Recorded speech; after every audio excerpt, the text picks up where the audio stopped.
In other words, don't rush anything.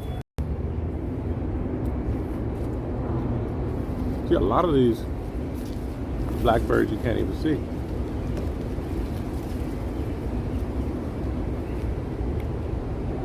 It's almost like nature's teaching you you don't have to be as public.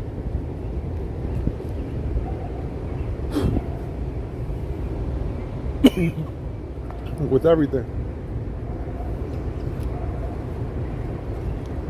When it's time for you to be sweet and right, that time will be that time. In other words, don't rush anything.